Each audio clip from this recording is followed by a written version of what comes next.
It was a little more than 64 years ago that Doug Holmes was a carefree 16-year-old living a life of joy with his two sisters, two brothers and mother and father in a cottage the family was renting in Pierce Avenue at Toukley. But that peace was to be forever shattered when on the afternoon of August 30, 1950, his sisters, Grace, aged 18, and Kathleen, 11, decided to walk to Norah Head Lighthouse along the Canton Beach foreshore. The loving daughters of Mr. and Mrs. Clarence Holmes, who had migrated from England only 7 weeks earlier for a better life, never reached their destination. Along the way, they were brutally murdered and their bodies dumped in a swampy section of the bushy foreshore.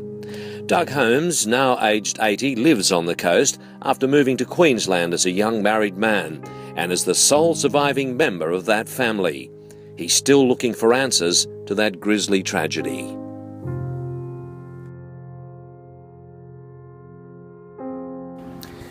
Grace and Kathleen were buried side by side at Noraville Cemetery on Saturday the 2nd of September 1950. And while a local man was charged with their murder, he was not convicted because police evidence was considered circumstantial, and the Minister of Justice at the time recommended no further action be taken against the accused 25-year-old William Birtle of Toukley. Sadly, times were very tough for many in the 50s, and the Holmes family couldn't afford a headstone for their children. And for the past 64 years, all that has marked their final resting place has been a few small but neatly placed stones. While Mr. Holmes still mourns the loss of his sisters, and it's unlikely the killer's identity will ever be known, some good may still come out of the whole tragedy.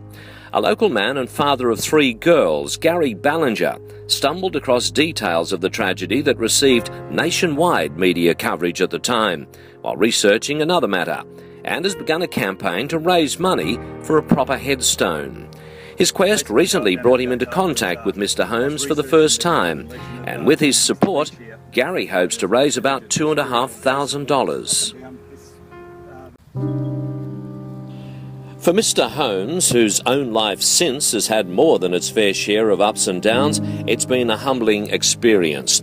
He's visited the gravesite on numerous occasions over the years and has welcomed the support of Mr. Ballinger. It's something I've wanted to do for a long time, but I've always had to get my priorities right. I've been a battler, and I would love to have done it for Mum, but we just never ever got around to it. It's one of those things that you always mean to do, and you don't get to do it. But when Gary came on the scene, I just couldn't believe it. It's just wonderful what he's doing. I just wish Mum was here to see it. And you were only a teenager at the time. Yeah, well, what's your memory of it? I remember we moved to Toukley. We was only here. I just started work here at Toukley, and was only here for a few weeks. And my sisters went for a walk. They thought they were going to walk to the lighthouse, and they were walking around the side of the lake, and that's when they were attacked.